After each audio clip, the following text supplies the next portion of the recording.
Have a day today, dog. Offense, great drive. Go, go! He's up. 1, 2, 3. Welcome to Training Camp Live, presented by Honda. The dog days of the summer for the New York Jets coming to an end as the last public practice here at One Jets Drive is about to set underway with that guy, number 8, back in the fold. Ethan Greenberg, Eric Allen, Brad Spielberger of PFF here in the Audi Performance Studio. Brad, thanks for coming in and joining us. Of course, thanks for having me. So we have a lot to get into. We were just looking at Aaron Rodgers right there. Before we dive into the salary cap, upcoming cuts, which is your area of expertise, just what are your thoughts on Aaron Rodgers playing against the New York Giants Saturday, making his Jets debut? Yeah, you know, as a tortured Bears fan, I guess I have a certain perspective. I know Rodgers really well. He hasn't played preseason football in a very long time, and I think it's probably, you know, a good sign. He wants to establish that chemistry, gel a bit with the playmakers. Obviously, you get practices, you get joint practices, but, you know, playing real games against different opponents matters. What was your reaction to Rodgers working out a contract restructuring with the Jets, his new team, and also what kind of flexibility does that provide Joe Douglas not only this summer but into the year? I think it was truly a historic move, like a pay cut that we have not seen maybe across all sports. You know, you get some older players that maybe aren't playing at the same level, so they take pay cuts, but a guy with back-to-back MVPs in recent years willing to do that, one of the most team-friendly things I think we've seen done in a very long time. And like you said, it's not just this offseason. Obviously, you go out, you add Dalvin Cook, but I think going into next offseason as well, you get a full year with him, you kind of see what you need to address, and you have so much flexibility now. So that kind of leads me to my next question. Obviously, the Jets are set up for next season in terms of the salary cap perspective with Aaron Rodgers and what he did in his restructuring. But what does that allow Joe Douglas to do, whether that's now around the corner with cuts coming or potentially at the trade deadline, which is something that Aaron Rodgers referenced? Yeah, I mean, I think first taking a look back to it, also you wonder if maybe when you're talking to Carl Lawson, you're talking to other players, now that Aaron Rodgers has done this, if you go to a player and say, we want you on this roster, you're a good contributor, but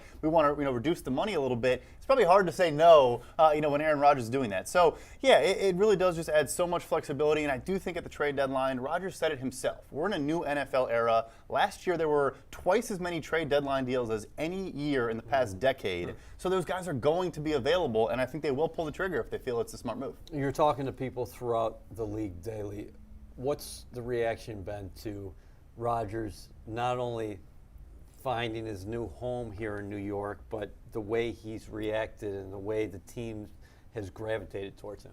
Yeah, I think it's interesting. You know, you come from Green Bay where not technically they don't have an owner and it's just in the smaller town. You come to this big market and I think a lot of folks expected it to overwhelm him or things like that. But look, the Green Bay Packers have national coverage. They are a rabid fan base. They're everywhere. I think he's assimilated beautifully. Obviously, I think it's great to have Hard Knocks. You see both old teammates like an Al Woods, the young guys like a Sauce Gardner, their handshake, all these things. I think you do hear a lot that he is liked by a lot of teammates and coaches and all that because he is one of the guys. He's not the quarterback, off on his own. He's just one of the guys. Good news for the New York Jets here. If you're taking a look at the screen, Joe Tippmann right there. He's got the leg or the left leg brace. He hurt his knee against the Tampa Bay Buccaneers. And Robert Saleh yesterday said that they're hoping that they get him back before week 1. He's in pads. Now, granted, he might not practice today. He might just be suited up. We saw Sauce Gardner do the same thing in Carolina. But that right there seems to be a good omen for the health of Joe Tippmann moving forward, which kind of brings us to the big news of the day, which is Dwayne Brown is officially off of the physically unable to perform list. He probably won't practice in team periods today. Connor Hughes of SNY reported that's going to be mostly individual drills. But, Brad, when you add Dwayne Brown back into the fold, how does that change the complexity of the Jets' offensive line as opposed to if we had this conversation last week?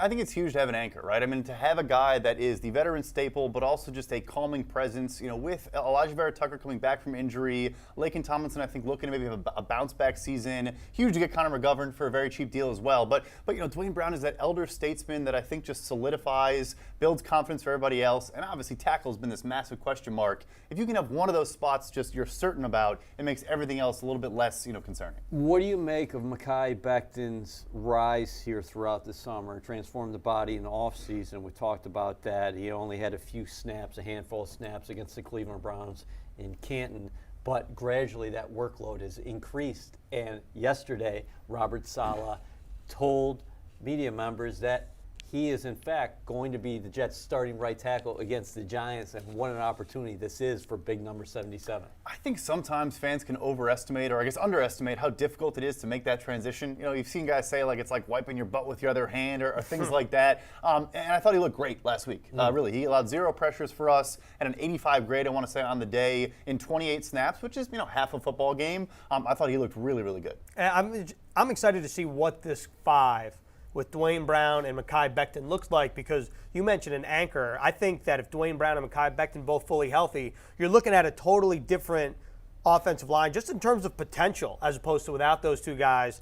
And when you think about where the Jets are at tackle, then guard, and at center, I brought up Joe Tippmann, and you brought up Connor McGovern.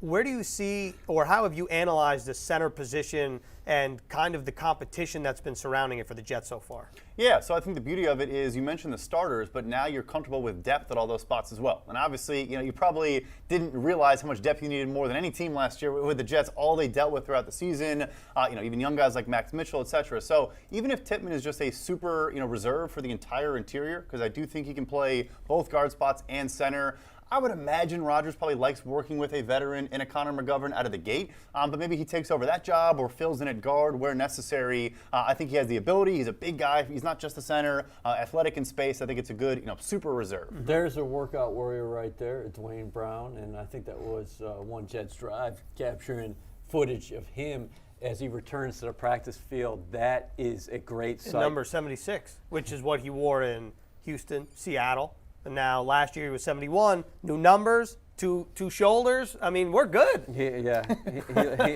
Listen, we saw him working on adjacent fields while the Jets were going through team reps throughout camp here early this summer, and he is definitely going to be ready to go from a conditioning standpoint. Now it's just getting that contact back as far as the body is concerned, but he is a workout warrior, the selfless warrior last year. A new award here at One Jets Drive. Robert Saleh loves this guy's work ethic, stabilizing force on that offensive line. Okay, you talked about depth before, Brad. I believe, I don't have the numbers in front of me right now, but the Jets had close to 10 guys who were claimed last year at final cuts. Do you think we could see a similar number, because everybody's been raving about the depth that Joe Douglas has assembled here?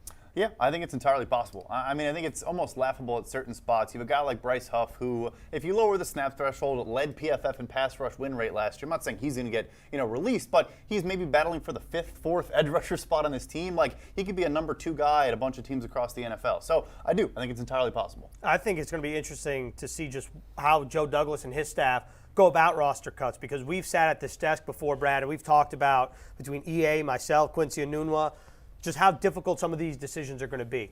And this happens in less than a week now. August 29th, Tuesday, by 4 p.m., 32 teams in the NFL go from 90 players on their roster to 53. Are there certain players that maybe you believe could be a surprise cut in the eyes of some on other teams in the NFL, or even the Jets? Yeah, I think you look to, usage and performance in the preseason game. So you mentioned the new rule now where you go from 90 all the way down to 53 all on Tuesday. Back in the day when it was 80, you'd have to play some starters and some, rotational players during preseason games. But now, I think it kind of sticks out when certain guys play. So just one name, I'm not sure it applies to the Jets, like I just mentioned, the edge rusher depth. But James Houston in Detroit, a rookie last year, had, I want to say, 7 sacks in the season, a very good designated pass rusher. He played 27 snaps in the second half for the Detroit Lions last week. None of their starters really played in that game. Just kind of stuck out. It's interesting. They have a lot of pieces there. Drafted guys in the 1st and 2nd round last year at the position, so maybe he's a name to watch. Do you have positions that you think the Jets are going to be scanning that waiver wire for once they get down to their 53 initially? And what do you think it's going to be like for Joe D? Because this is a totally different situation than it was a couple years ago for the Jets, because you could make the argument that easily this is a top 5 roster in the National Football League right now. You certainly could. I think one that jumps out to me, and it works because this is a position where there's a lot of flux and a lot of moving parts. I think adding Adrian Amos was smart, but you lose Chuck Clark, you add that piece. I think it would still be smart to maybe add some depth at safety, and I think some good football players could come available. All right, Brad, we appreciate your time here in the Audi Performance Studio on Training Camp Live, presented by Honda. Let's head down to the field to check in with Caroline Hendershot. Thanks, Ethan. I'm here with former Jet Eric McMillan. First time back in a little bit. How's it going? Everything's going good. You all got nice weather here in New Jersey, Florham Park, New Jersey. It's a nice breeze blowing off the ocean. And Atlanta is about 100 degrees with 110% humidity right now. So you're happy to be here. I love to hear that. I want to hear from you though. What is your thoughts on the 2023 Jets? I know we could talk for hours about this, but what have you thought of them so far early in training camp? Well, first of all, they made some great acquisitions. They got some great players. The proof is in the pudding. You got, Hall of Famer quarterback. You got Offensive Rookie of the Year, Defensive Rookie of the Year. You got number 95 Q anchoring the D-line, and he's keeping everybody in line. He's like the energizer, the attitude of the defense, so to speak, in my personal opinion. He makes plays. Those around him make plays. So I just love Q, number 95. The defense as a whole is just doing awesome. We got Brees back. We got Cook, Dalvin Cook. Hopefully he comes off an injury and able to play and, do what he's been doing, the last several years. So we look good on paper, but once again, we got to take it one game at a time. And really, from what I'm seeing, in terms of the vibe and the attitude in the locker room, these guys are highly complimentary of one another in competition, which is something that's rare and something, I've only seen, in winning programs, such as, you got Garrett Wilson and Sauce. They compete against one another, and, Sauce D's them up one time, or Garrett shakes him and catches a ball for a touchdown. They both kind of pat each other on the butt.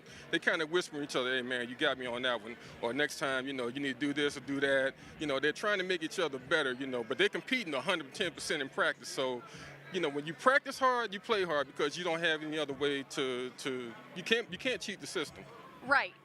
Well, you touched on this a little bit, but how important is the culture aspect of a team? Because obviously on paper, they have all of the keys to success. They have a great quarterback. They have a new running back added. They have all of those things on paper. But the culture, how important is that? And what do you expect of this team's culture? This culture, it starts with Robert Saleh, the head coach, and he says all the right things. And when I say what I mean is, he says the things that are motivating to a player. He knows how to really get in touch with these young guys, get into their minds. He's bringing proof of what he's talking about. It gives them something to think about. I see him taking notes in the meeting rooms. He's got a nice vibe about him as a person, and as a coach, more importantly, because this is a business and that's what he's here for, the coach. And I think he's doing a great job. He's got some great assistant coaches. Everybody seems happy that's here, even the new guys, even the old guys. Everybody's happy, and they like each other. I've been on teams, as a free agent, moving around in 93, 94. Some teams, guys didn't like each other. So in no way we gonna, do what we need to do to, to get a ring or anything. These guys got all the right components in place, I think, right now to really do something special. And they got some special players. So from the top, the general manager to the head coach to the quarterback to the nose guard to the safety to the corners. I mean, this whole thing it's really looking good, man. And culture-wise, everybody has nothing but positive things to say. So only good things. That's what we like to hear. But Eric, thanks so much for taking the time out of your very busy schedule and your first day back in a while. Thank you. It's such a pleasure to be back home. Awesome. Thanks so much. Back to you, Ethan. Awesome. Caroline, Eric McMillan, great beard, great hat. The NFL Defensive Rookie of the Year in 1988 for the New York Jets, played How with about the green that and white. symmetry, right? Yeah. After the Jets just got the Offensive Rookie of the Year in Garrett Wilson, the Defensive Rookie of the Year in Sauce Gardner, and at 58 years old, Emac looks great, and he brought the juice. Yeah, he said this team has an opportunity, Q, to do something special. All the pieces in place. I'm ready for the regular season. Yeah, we're at that point in training camp. It's August 23rd. Yeah. Training camp's coming to a close here, but you're watching Training Camp Live presented by Honda here in the Audi Performance Studio. That's Quincy Anunua back in the saddle for our last show, unfortunately, but that just means we're one step closer to the regular season, and Q will be with us all season long. Absolutely. So this is kind of what I wanted to do, because we've talked ad nauseum about Aaron Rodgers, Quinnen Williams, the stars of camp. we've kind of glossed over the rookies here and there. I wanted to do like a rookie checkup. And so I figured, Q, let's start with Will McDonald, the first-round pick for the Jets, the 15th overall selection, defensive end, pass rusher out of Iowa State. Where have you seen the most growth from, let's say, the beginning of training camp to now as we wind down? I think you would have to say the most growth came after that second game, right? He had his opportunity to make some big plays for this team, and he went out there and did that. Had a sack, had some pressures, had some tackles, right? And that's what you want to see from a guy. You know, sometimes it's going to be a little bit of a slow process for you. You got to get used to the game, the feel of the game, the speed of practice. He got out there during that second game, and the whole defense had a feast, and he was a part of that. Q, what do you think about the piercings of Will McDonald, huh? I saw they put those in Hard Knocks. Yeah, Good yeah. for him, right? Like, for one thing, just going on to Hard Knocks and doing that, but also to not, well, he shed a tear in the nose one. But, you know, hey, listen, man, I like that he has his own creativity. He has his own individuality. You know, that's a part of the brand that you have to bring into NFL. So good for him. Yeah, I'm and impressed that's a great point about the creativity because I think that he's showing himself to be a creative pass rusher. Absolutely. I Because a agree. lot of people thought coming out that this guy's just a speed guy. No, he's got an arsenal of moves. Well, he definitely has the spin move down. I mean, we've seen that throughout the course of camp, whether that's reserves, whether that's one-on-ones against Tristan Wirfs and the all-pro tackle for the Tampa Bay Buccaneers last week. I'm just going back to the piercings. I'm most impressed that, to your point, he didn't really look like he was in pain. He might have shed a tear. What do you think about the Dennis Rodman comparisons and just in terms of personality? I can see that. You know, I think Dennis Rodman was a little bit more extreme, right? That guy really kind of took it to the furthest extent, you know, and I think that he was able to do that because he was such a great player for that Yeah. team, you know. But if he wants to do that, I hope that he at least brings the same amount of championships that Dennis Rodman You want to brought. hear a fun fact? My first article here for NewYorkJets.com was when Dennis Rodman came here, Yep. 2016. Quincy's smiling because I think he knows I what I'm know. going to say. He compared Quincy to himself. He Yeah. said that Quincy was the Dennis Rodman of the New York Jets. What does that mean to you? Well, I know that he was a scrappy guy, so I appreciate that because during that time, that was really what I was trying to do was be the guy that, you know, could do everything for the team, right? And so that was cool. And he came to practice one day too. So yeah, that was He did all the dirty work. yeah, but, that was a good memory. That was Yeah, off the hardwood, he was an Yeah, interesting, he was- it was yeah. an interesting character, and I'm not just Absolutely. talking about piercing. Yeah. I don't think Quincy was going to Vegas midway through Nah. the season just for a little vacation. I'd have been gone. They would have cut me. Yeah. EA, how about moving down the list here? We saw Joe Tippmann back on the field. There he is, the mullet in midseason form, I would say, number 66 now with the leg sleeve on the left leg. What have you made of just the growth of Tippmann? Because I do think that he's been one of the character arcs of training camp for sure. I've been impressed with his maturation. I think a lot of guys might have been on their heels a little bit because it wasn't coming to him all early. And he's learning a new offensive system. He's in a new environment. He's trying to enter a competition to be the center in front of a four-time NFL MVP. And what we saw is when the lights shine the brightest, and that was game action, he took his performance up to another level. And that started in Canton. I thought he built on that throughout camp. And when he entered the center competition, he did not put his head down because Laken Tomlinson unfortunately missed some time with injury, where the Jets, when they drafted him, said, hey, listen, he played center at Wisconsin, but we see potential position flexibility, and we've seen him of late take some snaps at guard as well. So I think the future is bright for him. I think he handled himself really well because I think, Q, you can get down early, especially if you're a rookie, you're coming in, second-round pick, high expectations, probably high expectations for yourself, and didn't come easy for him, but I think he gradually has just gotten better and better. Yeah, definitely. And I think that's one thing that a lot of these guys have to kind of realize is that it's a marathon, right? And it can be very frustrating when you get in there. But I'm glad to see that he's kind of kept that composure, kept that mentality. You know, I think that he's going to have a long career here. And he's got great size, right? For a center, you don't see too many guys with his size and the ability to play in different positions. Just the fact that the team is confident in him enough to do it is a great sign for him. Yeah, I think we should take a look at just to remind Jets fans of the 2023 New York Jets class. Will McDonald IV, Joe Tippmann, we said them. Carter Warren, Jarek Bernard Converse, I would say on the shelf. Bernard Converse, physically unable to perform list. Carter Warren played in the first game, and then he hasn't played since.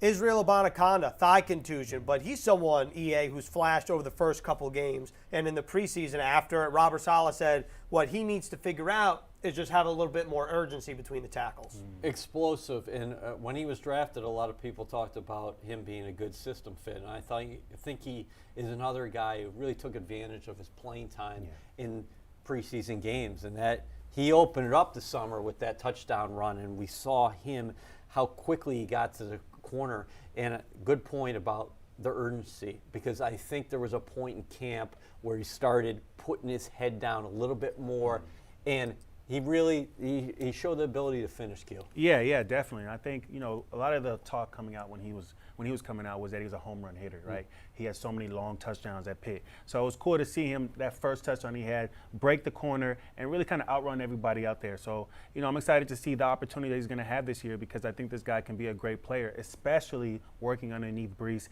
and now Dalvin. What a great learning opportunity. Exactly. Absolutely. If you're a rookie running back, that's the room you want to be in. And for Izzy, if you're in the same breath as Tony Dorsett at Pitt, you're doing something well. Yeah. Another guy that we should talk about, number 53 on your screen, Zaire Barnes, who, by the way, looks like he came out of a shell a little bit in Hard Knocks last night with the all-black leather outfit in the rookie show, the do-over. What did you guys think about the do-over? A little bit better. I mean, Jerome Cap stole the show, though. Yeah, so I missed it. Usually me and my wife tend to watch it. So Okay. Last night, 10 o'clock, I wasn't able to stay up, so I'm hoping to watch it today. But I've heard a lot of positive things about it. But as far as Zaire Barnes, man, that's a good kid. I had an opportunity to, he came to my house to have lunch one time, him and a few other guys, and he's a good, well-rounded kid. But on the field, this guy was leading the whole NFL in tackles. So you're talking about a guy that flies around, and he's in a room where he can really learn from some great players. Quincy Williams is another guy that's kind of similar in that mold, right? A guy that's willing to fly around, stick his head in there. So I'm excited to see what he does as well. Yeah, Cap brought it. I mean, definitely the guys liked it. So Yeah. anytime you get that kind of reaction inside the auditorium, you're doing something right. Zaire Barnes, I thought the last couple of games, he had some hiccups. I would say probably a slow start there against the Browns. I think the last couple of weeks, again, gotten better and better. And that's what you want to see from all these guys. So that's a testament not only to them, but to the coaching staff as well, the development here. Zaire Barnes led the NFL, to Quincy's point, in tackles the entire preseason. The NFL, not just the Jets. Yeah. That's now Trey Dean, one of the undrafted free agents on the New York Jets. Go Gators, as EA's pointing out right here. So, by the way, if you have not seen Trey Dean get lit up by John Mechie, the Alabama receiver, now of the Houston Texans, you should definitely put that in your YouTube browser and watch, because it was a clean shot, and it's definitely worth your while. But this is the guy who rounds out the draft class, Zach Kuntz. And this is someone who definitely has the physical traits that you want at the tight end. Quincy, with 1 week or less than a week left, for someone like him, the final pick of the Jets draft class, how do you go from where he is to solidifying yourself on a 53-man roster? Well, I just want to make one point. I think it was either the first episode or the second episode of Hard Knocks. He scored the touchdown. You heard Aaron Rodgers say, he ran the wrong route. But, man, let's talk about, at least he has a feel for getting open, right? Regardless of whether or not he ran the right route. He was in the end zone. He was open. He scored a touchdown. So props to him. He got my number, so I'm already rooting for him. You know what I mean? But as far as making the team, I think, obviously, I say this every week. I'm going to continue to say special teams, right? Yep. Like a guy with that's a specimen, right? A guy that tall, but is also as fast as he is, has the athletic ability. He's going to be great on special teams if he can hone the physical ability, right? Because a lot of times you see guys that have this type of ability, but they don't know how to use it. They don't know how to harness it, right? They don't really have great control of their body to play special teams the way they do. But, I think this is the right system for him. Boyer is a great coach. So if he goes in there and he really kind of becomes friends with Boyer, I think that's his route to making the team. What is going to happen next Tuesday with a guy like Zach Kuntz? Because that is a deep tight end room. Absolutely. That has a nice mix of the grizzled vets of Tyler Conklin and C.J. Uzomah. We've seen Ruckert take some steps here in his sophomore summer because he didn't really have a summer last year. Right. And then Kenny Yeboah, how does his injury factor into the equation when you're looking at the numbers I come totally next agree. week? Yeah, I think tight end is one of those positions. And Yeboah where is a great special teams player, by the way. He is. And the unfortunate reality is that there's going to be someone that we've discussed throughout the course of training camp who won't make the Jets 53-man roster. And with tight end specifically, I don't know what the average reps is for a third-string tight end. So you just mentioned Tyler Conklin, C.J. Uzama, and then Jeremy Ruckert. I don't know how many snaps Jeremy Ruckert's going to get in the regular season. He's someone who is a special teams guy. He definitely has the aggressive, powerful, run-blocking nature that you would want on special teams. So maybe Jeremy Ruckert will start to become a little bit more of that staple for Brant Boyer as the regular season is upon us here. And again, cuts Tuesday, August 29th, 4 p.m. is the deadline. I'm sure that names will start to trickle out after the Jets play the Giants. But Quincy, as we wrap up training camp just as a whole, what are the biggest takeaways from your perspective, whether that's on a player, a position, or anything that you've seen since watching the green and white this summer? That's a good question. I mean, I'm hesitant to talk about Aaron Rodgers, but I feel like that's kind of the biggest focus here, right? Is that Aaron Rodgers, not only just on the field, but also what we're seeing behind the scenes with One Jets Drive and Hard Knocks. You know, we're just seeing his character. We're seeing how much of a team player he is compared to what people kind of made it seem before. So I think it's exciting to see, you know, who he is. I'm looking forward to seeing how these guys kind of rally around him, because this is a leader. He's shown to be a leader. He's really kind of spreading himself out to all these different guys on the team. So that's kind of my biggest thing that I've been enjoying watching about this camp. Yeah, what about you? How about Quentin Jefferson and Al Woods there? Yeah. That's More piercings. That's been a storyline here at camp, because who's going to line up next to Quentin Williams in 2023? And those guys bring in a veteran presence and also hunger.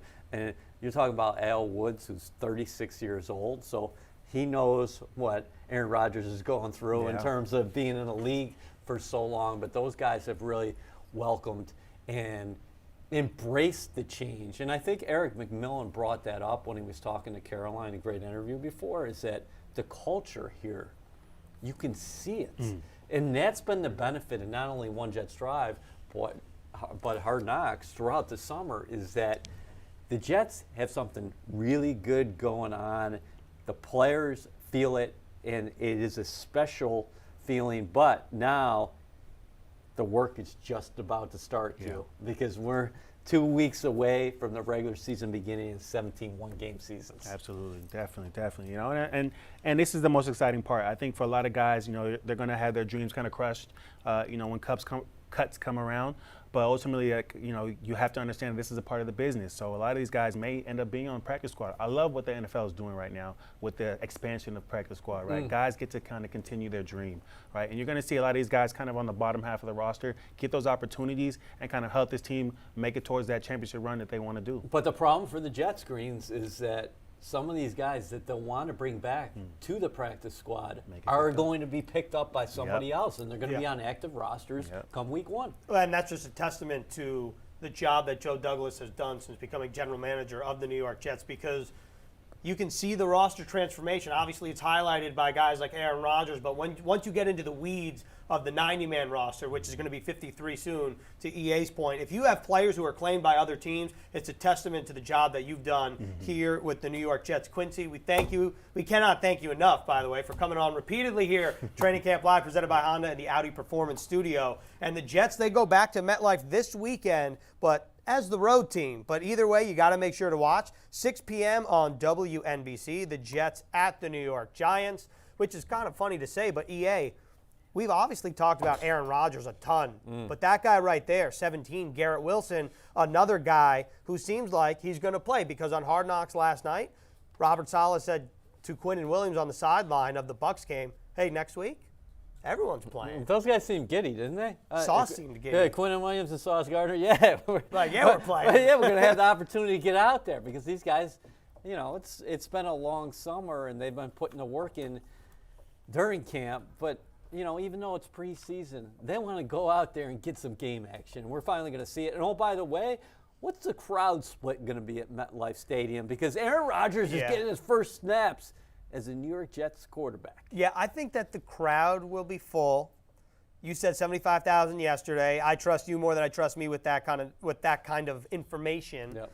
And I think you'll see more Giants fans just because of the nature that it's a Giants home game. Yep. But I will say that I think that there probably be some young Jets fans who want to see Aaron Rodgers in person who might want to go the preseason route as opposed to the regular season route. I just think Jets fans are going to be louder. You're probably right as far as the way it ultimately ends up, that there will be more Giants fans in the building just because their season ticket holders own so many tickets to that game. Well, with that being said, I think Jets fans are going to make it close to a 50-50 split, and when Rodgers throws that first completion to 17, you're going to hear a loud eruption First play? at the Jets' home. First play? Oh, I don't know. First pass wouldn't play. How about that? Yeah, maybe. I want to see him throw it deep, too. The only just air it players. out once. Yeah, just one time. Just Yeah. loosen it up. You know, it might have been live in training camp, but in the games, he hasn't thrown a pass in MetLife that's in real game action, and warm-ups does not count. The only 2 players supposedly not playing for the New York Jets right now on Saturday against the Giants, Breece Hall, Dalvin Cook. But it's crazy to say that Jets football is almost here. It's time to lock in your season tickets. Be at MetLife Stadium for the biggest games of the year when the Jets host the Chiefs, Eagles, Bills, Chargers, and more. Secure your seats now at nyjets.com. So this is how we're going to wrap up our final Training Camp Live presented by Honda in the Audi Performance Studio. We bring back in Caroline Hendershot. She's everywhere. Into I the am. cool abyss of the studio. Yeah, it's actually not that bad outside. And Okay. so I will take today's weather because earlier in the month, the humidity, like the direct sun, it was not for me. I was struggling. I'm going to miss the summer. I I'm think ready so. for the fall. But I'm ready gonna for the miss it. fall. I'm ready for the fall, but then we're all going to be missing the summer. I know, when the It's winter what makes the comes. world go round. It does. So here is what we're going to do. It is time for our Training Camp Awards. We have 3 awards: Most Improved, Most Surprising, and Best Moment. We're going to start with Most Improved. Caroline Hendershot, your Most Improved New York Jet of the 2023 training camp is whom? I gotta say Tony Adams. I think it's like pretty evident just from him not playing in the first 3 preseason games of what the coaching staff thinks of him. But then again, like you look at practices and he was picking off Rodgers. He's been playing at this really high level and he's been bringing the energy. And I just think that from last year, going into the season where he was an undrafted free agent, he was playing mostly on special teams, he wasn't getting a ton of playing time, to now being considered in the mix for the starting spot. I just think it's a whirlwind, and I couldn't be happier for him because he's also the nicest guy ever. So. And Tony Adams, it's crazy to say, has played the same amount of preseason snaps as Aaron Rodgers. Correct. I'm very excited to see what number 22 has to do on the field week 1 against the Buffalo Bills. EA, your Most Improved New York Jet. Are you going offense or are you sticking with the defense? Let's stick with the defense. Let's go with Jermaine Johnson, a first-round pick of the Jets in the 2022 draft. We saw him flash on occasion as a rookie. I think he's been one of the guys who guys that continue to talk about here throughout camp, starting day 1, as far as like who are guys you're looking out for a breakout, and it was Jermaine Johnson, and we've seen that in game action. Transformed to another guy, his body's so powerful. That sack last year against Josh Allen displayed the kind of athleticism that Jermaine Johnson brings to the table, because most guys, Josh Allen's getting around, but he showed his lateral ability. But he kind of brings everything to the table as far as pass rush moves, physicality, and he continually played with an edge. Anytime there's been a scrum in camp, listen, this guy is always playing through the whistle, and you need people like that, and he's hungry to take that next step.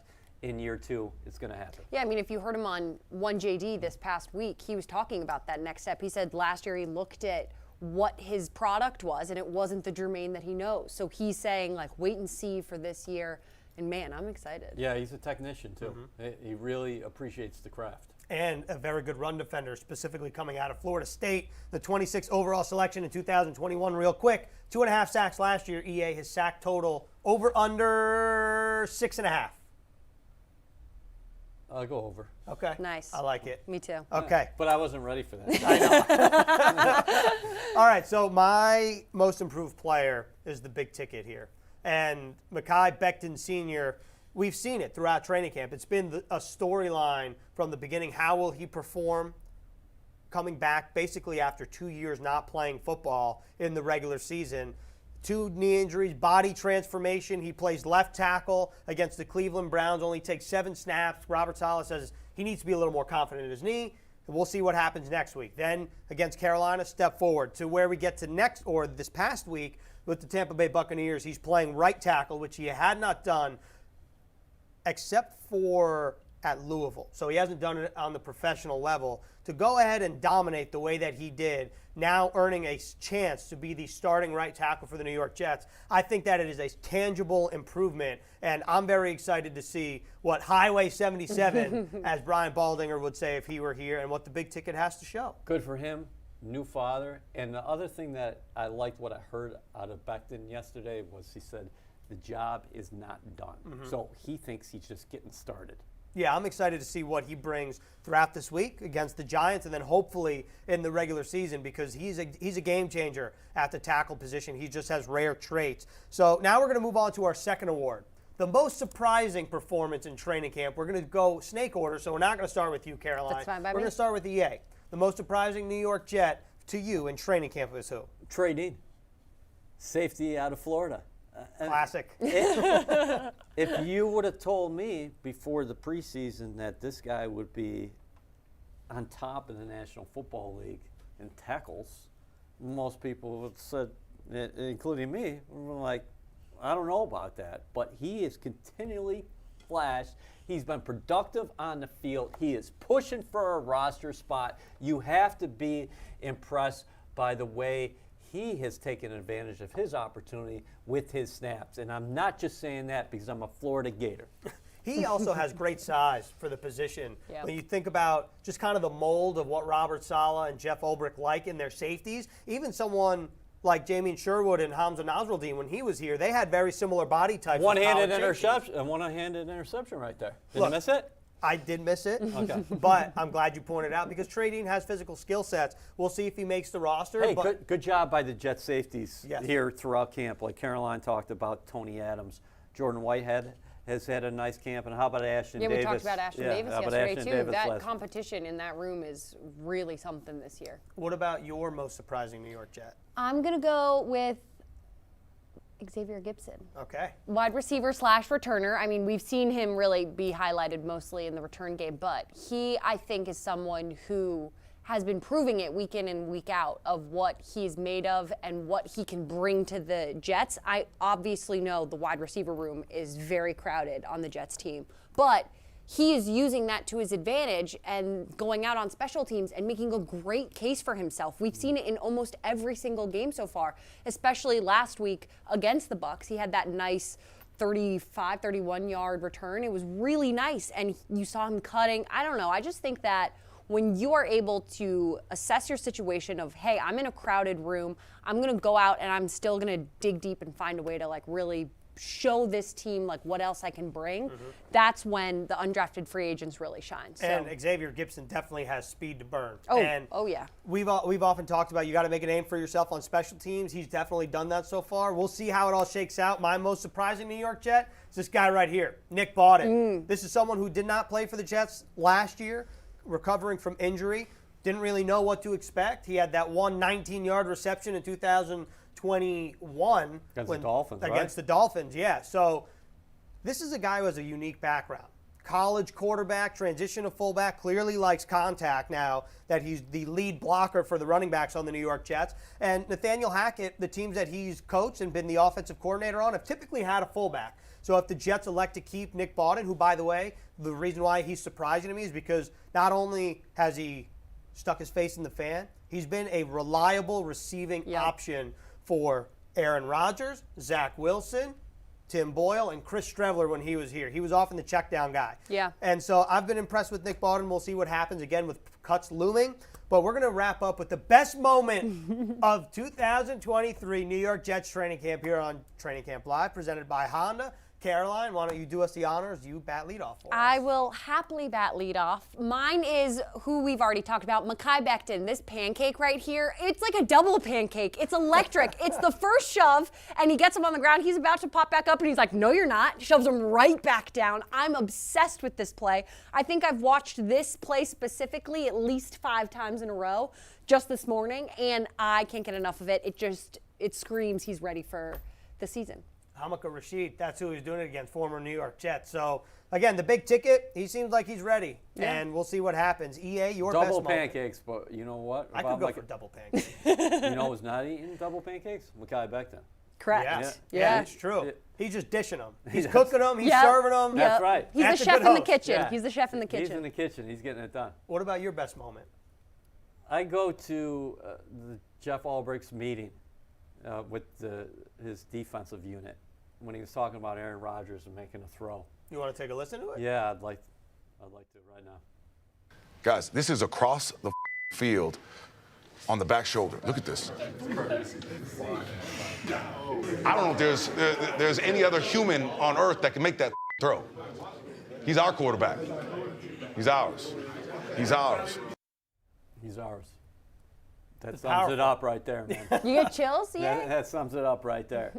I mean, I don't know if there's another human who can make that kind of throw. Yeah, it That's was- your quarterback in 2023. That clip right there, to EA's point. If you're a Jets fan watching this, that should excite you more than anything because we can talk about Aaron Rodgers. You can talk about Aaron Rodgers over some cold beverages, but to have the defensive coordinator of a top 5 unit break down Aaron Rodgers' film, and he's like, there's not really another person that we're going to see on their schedule who can do something like this, and you're practicing against him day in and day out for the better course of a month and a half, Yep. that bodes well for the New York Jets. So I think that's Anything's awesome. possible, period. Yeah.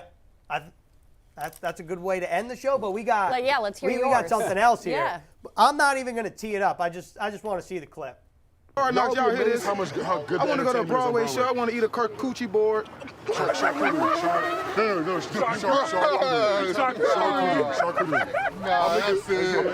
Okay, there's a lot to break down. Here. One is how angry Solomon Thomas was. Yeah. Like, that goes unnoticed, where Tanzel Smart's like, I want to eat a charcuterie board, and Solomon Thomas is like, whoa. Like, no, that is offensive to me. Also, not for nothing, I looked this up. Tanzel Smart, I don't know if you know this, he has a TikTok account called TJB Eaton. Yes. You know how many likes this account has? Or how many followers, it has? How many? 37.1 thousand followers. If Tanzel Smart, I'm looking at a video of him eating sushi right now on my screen. If you claim to be a foodie, I think you should know how to pronounce charcuterie. You know what else? Poor Tanzel. This clip has been played like so many times. They played it in Hard Knocks originally. Then this past week, they went back and played it. I went back to it. Exactly. Like, this clip is just living rent free in everyone's head. Poor guy. I would have problems with it too. So I just would have said the board. Yeah, the board, the meat and cheese board. Mm-hmm. Yeah, I'm All not right. a big cheese guy, so. All right, EA only likes cheese. on And his neither is pizza. Aaron Rodgers anymore. Okay. All right. That's a perfect way to end Training Camp Live, presented by Honda here in the Audi Performance Studio. Thank you so much for tuning in throughout the course of training camp. Again, the Jets and Giants play this Saturday, 6 p.m. at MetLife Stadium.